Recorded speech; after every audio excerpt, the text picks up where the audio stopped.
La Luna está aproximadamente a 384.000 kilómetros de la Tierra. Los telescopios nos permiten observar objetos distantes como si estuvieran mucho más cerca de lo que realmente están. A través del telescopio de 2,5 metros del observatorio Monte Wilson, vemos los rasgos de la superficie lunar como si estuviéramos a solo 160 kilómetros de distancia. Con el telescopio Hale de 5 metros en Monte Palomar, esa distancia visual se reduce a 40 kilómetros. Con estos telescopios realizaremos una visita turística a la Luna para ver de cerca sus interesantes características. Al observarla a simple vista, la Luna revela pocos de sus secretos.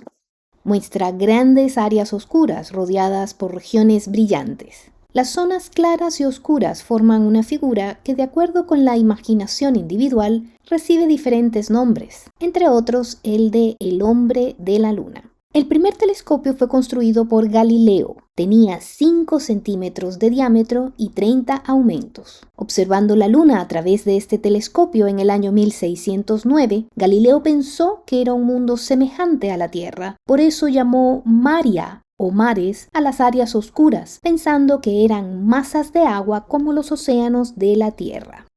El telescopio de 1 metro de diámetro del observatorio de Yerkes, el refractor más grande del mundo, nos da una vista más detallada. Con él podemos apreciar que las áreas oscuras son extensas planicies. No hay aire ni agua en la Luna. Las diferentes fases de la Luna se ven sucesivamente durante un periodo de 29 días y medio, de luna llena a luna llena.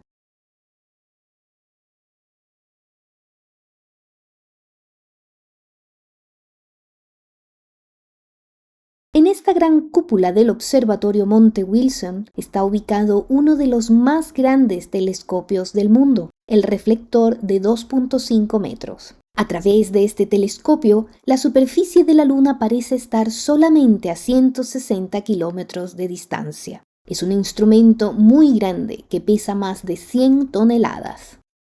Un astrónomo enfoca el telescopio para estudiar la topografía lunar. Imaginemos que estamos volando sobre la Luna en una nave del espacio a cerca de 1.600 kilómetros sobre la superficie. La extensa planicie que vemos bajo nosotros es el Mare Imbrium, que se extiende a través de 1.100 kilómetros. Hacia la izquierda hay una gran cadena de montañas, los Apeninos lunares. Hacia la derecha, cerca del centro, se encuentra el anillo de montañas llamado Copérnico. Continuando hacia el sur, la superficie se ve muy escabrosa. En esta región hay cientos de anillos montañosos denominados cráteres.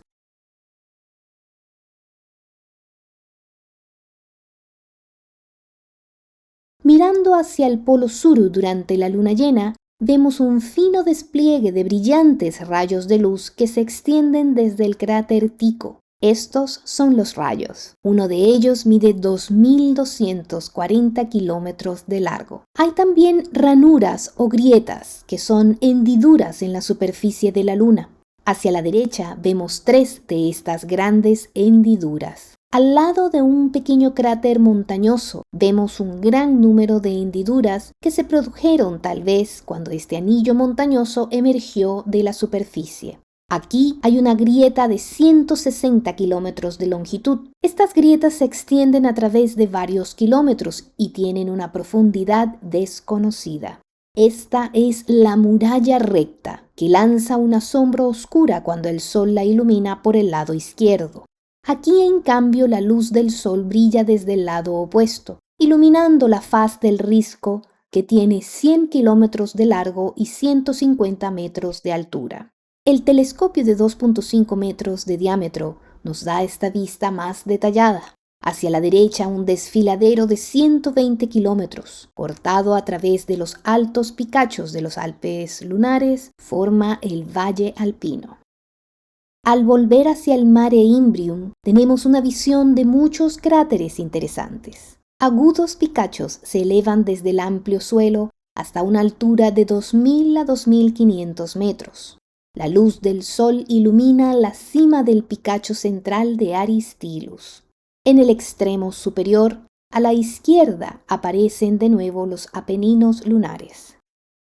En esta gran cadena montañosa hay más de 3.000 picachos, uno de los cuales se eleva 5.700 metros sobre el nivel de la planicie.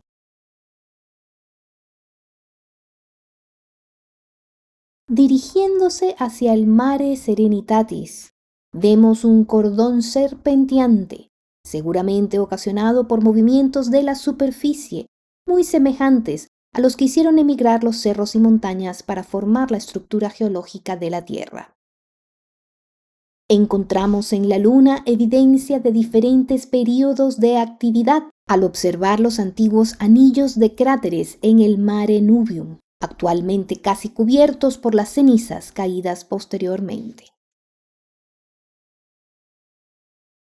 Dos teorías referentes al origen de los cráteres de la Luna son la teoría volcánica y la teoría del impacto. Para ilustrar la teoría del impacto, comparemos estos grandes cráteres de la Luna con el cráter del Meteoro, cerca de Winslow, Arizona, donde parece que un meteoroide se estrelló contra la Tierra y explotó siglos atrás.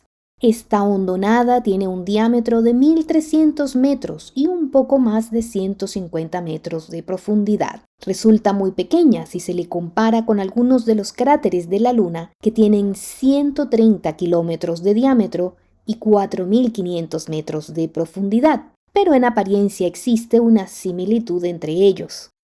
Para algunos esto confirma la teoría del impacto.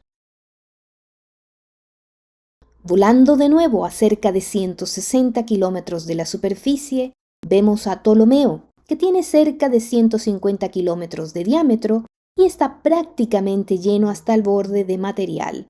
A través de este se pueden ver de manera confusa los contornos de antiguos cráteres. Alphonsus, el segundo de la cadena del sur, está a medio llenar, mientras que Arzachel, el tercero de la cadena, parece no tener un relleno central. La línea oscura cerca de la base de la pared izquierda es una grieta o hendidura en el suelo del cráter. El telescopio de Yerkes nos da una espléndida vista del par de picachos gemelos del cráter Theophilus, que proyectan su sombra en la base oeste de la muralla. La región más escabrosa y variada de la superficie de la Luna es la que se extiende hacia el sur de la región de Theophilus.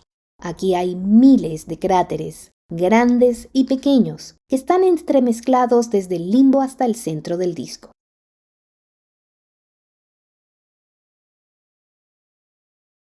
Tycho aparece en el extremo superior, con grandes planos amurallados en lo alto y hacia el sur.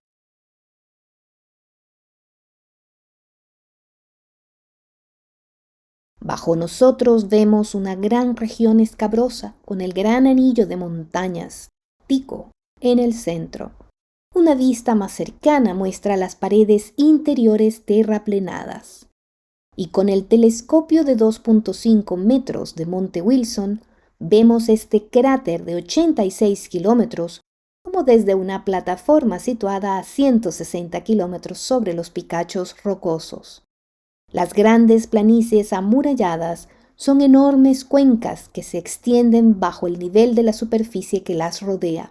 La mayor de estas tres, bajo nosotros, es Clavius, con un diámetro de 227 kilómetros y una profundidad de 4.800 metros con respecto a los bordes rocosos.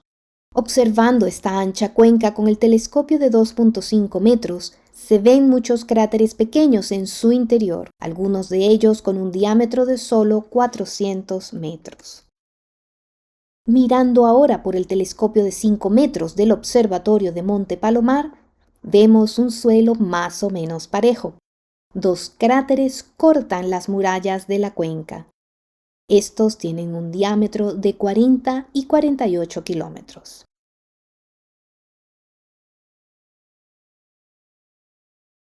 La región alrededor de Copérnico parece estar cubierta con una ceniza volcánica ligeramente coloreada que se extiende 160 kilómetros alrededor del cráter.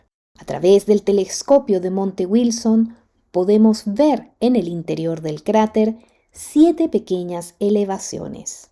Copérnico tiene 90 kilómetros de ancho y cerca de 3.600 metros de profundidad.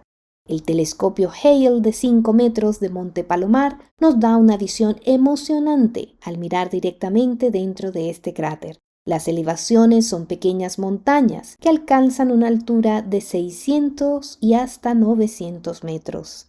La Luna puede ser considerada como un mundo carbonizado, un mundo sin vida, silencioso, carente de aire y agua.